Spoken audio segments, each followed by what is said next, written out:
Okay, real quick, we're going to recap the entirety of the 2025 Royal Rumble. So, starting off with match number 1, DIY versus Motor City Machine Guns. I don't care for this match at all.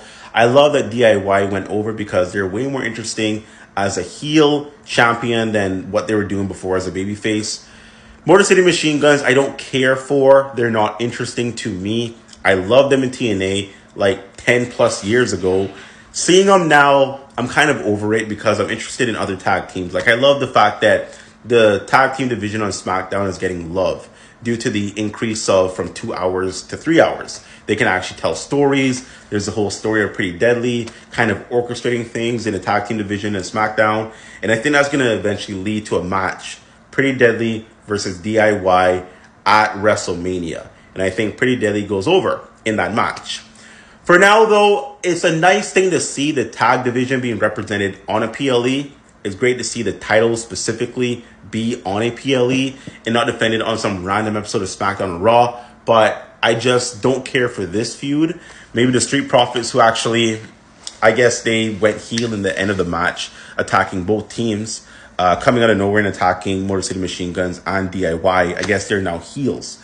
But DIY is also a heel. So, heel Street Profits versus heel DIY. Someone's going to go over in that as a babyface. I just separate them. Hopefully, it's a Street Profits versus Motor City Machine Guns feud. And then we can have DIY feud directly with Pretty Deadly going into WrestleMania. Next, we have Kevin Owens versus Cody Rhodes for the WWE Undisputed Championship. Great match. Great match. Love the spots. They went there. Love that they went there. And I think this is what the feud needed like a couple months ago. To do this now is good to get it. It's good to get this kind of match to where it's just like honestly brutality and everything just makes sense. But I wanted this like 3 months ago, to be honest. I know Kevin was an established heel back then, so he's a lot more established now. But where do you go with Kevin Owens? Like, this is his, third attempt? This is their third or fourth match. I think third at this point. And it was a good match. But what's next? Like, what did Kevin benefit from this, like, at all? Nothing. Like, he was used as a plot device to get Cody more over. Cody seems to not really be going heel, but kind of having this almost, like, attitude, which is good. He needs it. Like, Cody needs something new. He's bland like Salt. Salt is not bland at all, if you didn't get the joke. I guess bland would be, like, baking powder or something. Cody's boring. The match was good, though. I wanted Kevin Owens to go over because I just feel like the formula of Cody winning everything and then just honestly, we all speculated that he would have had the title until next year, which is this year's WrestleMania. But like just to change things up a little bit. Now, we did get some change up in the Men's Royal Rumble, which is fine. But I'm just kind of over Cody as a champion. I'm actually a fan. I love the theme song Kingdom. I loved his return. I liked him in AEW. But the run has not been great. The championship reign has not been great. And I just don't care to see it progress anymore, to be honest. Like, it's fine, but it's not my cup of tea. It's not interesting. It's not like, for example, good baby faces like John Cena holding the title. And him still being an engaging charismatic person. Like, John can be a babyface but turn it to 1,000 on the mic. He can be a babyface but like pull out some crazy moves when he's ready. Cody's just like predictable. His promos are predictable. It's the same promo. Tired of hearing it. Moving on. What is it? Women's Royal Rumble. You see this? Nobody wanted this. 0 people want this. Why is she here? Why did she win? I know what you're saying.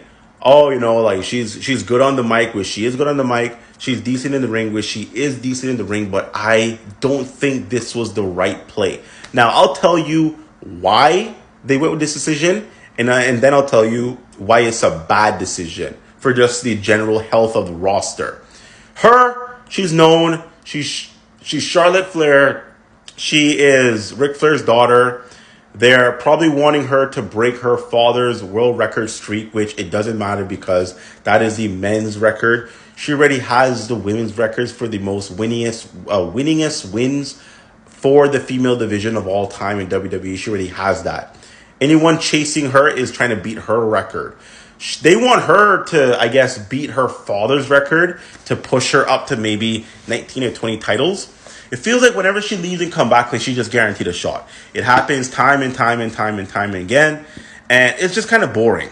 At this point in her career, she doesn't need this. She doesn't need the Royal Rumble. She can walk into any random SmackDown or any random Raw or just whatever. Just walk in there when the champion's cutting a promo, cut them off, and stand in the ring and say, I want a shot, and she would get it. She didn't need the Rumble. She's done it many times to where she came back from just injury or whatever, walk in the ring, I want a title shot, gets it that night, and win the belt that night. It's happened before. Why does she need this? Someone like Jade Cargill, who I know wasn't in the Rumble, but someone like a Jade Cargill could have benefited from this. Someone like a Naomi, I know she's one half of the tag champions, but the tag champions are just shit, honestly. She could have benefited from this. I know, Jordan Grace, like, what a debut for her to win. We know she's going to be a star. We know she's going to be one of the best, if not the best in-ring performers in the female division next to Io, next to like Candice LeRae. She's going to be great just because of her dominance and strength. She just has the look of a champion. She has a feel of a champion. She's pretty good on the mic. She's new. She's fresh. She deserves this rub. I know she doesn't have any history in WWE other than like last year. Did a little bit of little stint in NXT, and I think she came to the Rumble last year as well. I think we did see her in the Rumble last year, if my memory serves me correctly. So, but even so, like someone like that, just put the rocket on them day one and let them cook. Literally anyone else, freaking Charlotte Flair, she doesn't need this. Who's the Alexa Bliss? Alexa Bliss returned, freaking massive pop, incredible pop. Alexa Bliss, she's been out for like over a year at this point. I think she gave birth, so she just had a kid. She's been out for over a year being a mother. This is the Royal Rumble. Like, she got probably the biggest pop of the entire night between men and women. Huge, incredible pop.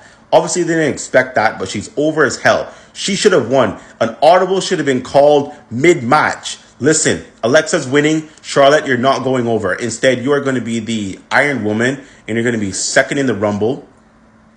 Alexa's going to eliminate you, and she's going to win. That should have been what happened, but it's not what happened. This woman won. She didn't need it, and I just don't care anymore. At this point, just give me Charlotte versus Tiffany. Have Tiffany go over. Establish Tiffany as one of the better champions, and just call it that. I think if there's any benefit Charlotte Flair could have offered, is actually holding the world title and not the WWE title, because the world title doesn't have the same history as WWE title. So for her to hold that, a woman that's so prestigious, it would have benefited the title just by her holding it. But I don't want to see her versus Rhea Ripley again. Zero people want that. Moving on to the men's. Jey Uso winning. Honestly, I'm not mad about it. I want to see CM Punk to go over, but I'm not mad about Jey Uso because it's just different. It's better than a John Cena. It's better than a Roman Reigns. It's better than just the predictable stuff we get over and over and over and over again. Nobody wants predictability. Nobody wants to see the same stuff over and over again. The fact that we have Jey Uso, who honestly is not that exciting because we're going to have freaking Jey Uso versus Gunther for the fourth freaking time. That's happening. But other than that, the fact that it's someone different, nobody predicted it. The fact that it's a friggin' twin, the tag guy who's been in a tag team for the better part of his entire career, getting a singles rub. Nickname is now main event. I mean, it's fine for me. I'm not mad. Like, it's unpredictable as hell. And who knows? Maybe he'll pick Cody Rhodes. Like, I never thought we would see a main event to where we have Jey Uso and Cody Rhodes. That is just a whole video by itself. But overall, I'm fine with it. Like, I think the men's Rumble, I would have had CM Punk go over 100%. Either CM Punk, LA Knight. I honestly would have done Braun Breaker. Like, I get he's the IC champion. I don't care. I would have put the strap on him to make him win that too. Just people that are, good on the mic, pretty decent in ring, and just over. But I want someone new. I want someone fresh. I want it to be interesting. I don't want it to be predictable because, John Cena wins the Rumble, automatically, he's going to win WrestleMania, get number 17, break the record, and that's it. He's just done. It's just too predictable and boring. Roman, we've seen it before. He's been in the last, 5 main events of WrestleMania. We don't need to see it again. So, I'm fine with that. Jey Uso, let's see what he does. Pretty decent on the mic, not great in the ring, but, let's kind of see what the build is for him versus Gunther, number 4. So, quick video, guys. Hope you enjoy. Like, share, comment down below. Follow the page, follow everything. And, peace out. Bye-bye.